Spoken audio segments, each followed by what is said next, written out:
వ్యూహం web series streaming in Amazon prime. Totally 8 episodes. ఒక duration వచ్చేసి ఆల్మోస్ట్ 4 అవర్స్ ఉంటుంది.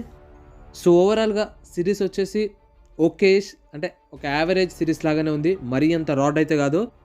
ఎవ్రీ ఎపిసోడ్లో ఒక మల్టిపుల్ ఈవెంట్స్ జరుగుతూ ఉంటాయి. ప్రతి ఎపిసోడ్లో ఉన్న ఇంకో ఎపిసోడ్ మల్టిపుల్ ఈవెంట్ క్లైమాక్స్ ఎపిసోడ్స్లో కలపడానికి ట్రై చేస్తూ ఉంటారు. అక్కడ ఎంగేజింగ్ ఫ్యాక్టర్ అనేది కొంచెం తగ్గుతుంది. బట్ డాట్ కనెక్షన్ అనేది చాలా క్లియర్గా చూపిస్తారు. ఎక్కడ కూడా కన్ఫ్యూజ్ అవ్వకుండా ప్రతి క్యారెక్టర్ని ఇంకో క్యారెక్టర్తో కనెక్ట్ చేస్తూ ఎంగేజింగ్ ఫ్యాక్టర్తోనే కొంచెం ముందుకెళ్తుంది. ఈ సిరీస్ ఒక ప్రెగ్నెంట్ లేడీ యాక్సిడెంట్తో స్టార్ట్ అవుతుంది. వాళ్ళ హస్బెండ్ కేసు పెట్టిన తర్వాత ఇన్వెస్టిగేషన్ స్టార్ట్ చేయడంతో అసలు సిరీస్లో ఉన్న క్యారెక్టర్స్ ఆ ఈవెంట్స్ ఎలా కనెక్ట్ చేస్తారు, ఆ ప్రెగ్నెంట్ లేడీ యాక్సిడెంట్కి సిరీస్లో ఉన్న క్యారెక్టర్స్కి ఎలా కనెక్షన్ ఉంటుంది, అసలు యాక్సిడెంట్ ఎలా జరిగింది, ఇవన్నీ మనం సిరీస్ ఎపిసోడ్ వైడ్గా క్లారిటీ ఇస్తూ మల్టిపుల్ ఈవెంట్స్ని కనెక్ట్ చేస్తూ ఉంటారు. ఈ సీన్ తర్వాత ప్రతి ఎపిసోడ్లో మల్టిపుల్ ఈవెంట్స్ అనేవి కనెక్ట్ అవుతూ ఉంటాయి. బట్ మోస్ట్లీ ఆ సీన్స్లో ఏం ఉండకపోవడంతో బోరింగ్ అనిపిస్తూ ఆడియన్స్కి ఆ ఎగ్జైటరీ మూమెంట్ అనేది తగ్గిపోతూ ఉంటుంది.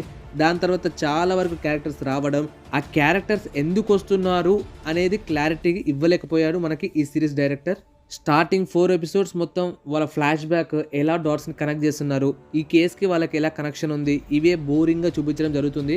దాని తర్వాత 4 ఎపిసోడ్స్ కొంచెం ఇంట్రెస్టింగ్గా ఫాస్ట్ ఫార్వర్డ్ రన్లో వెళ్తూ ఉంటాయి. ఇంకా క్లియర్గా చెప్పాలంటే ఎప్పుడైతే క్యారెక్టర్ చేసిన పనులన్నీ కనెక్ట్ అవుతాయో అక్కడి నుంచి మనకి ఇంట్రెస్ట్ పెరుగుతుంది సిరీస్ మీద.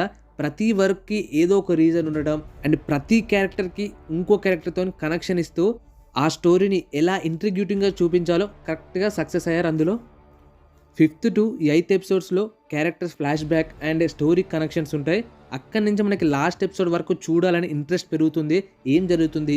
బట్ కొన్ని అన్వాంటెడ్ కనెక్షన్స్ అండ్ ఈవెంట్స్ పెట్టడం వల్ల వాటి ప్రొసీడింగ్స్ మీద ఉన్న ఇంట్రెస్ట్ కూడా తగ్గిపోతుంది. అక్కడ మనకి సిరీస్ మీద బోర్ కొడుతుంది. కొంతమంది యాక్టింగ్ పర్ఫార్మెన్సెస్ అంతగా కనెక్ట్ అవ్వలేదు, అంటే ఆ క్యారెక్టర్కి సూట్ అవ్వలేదు.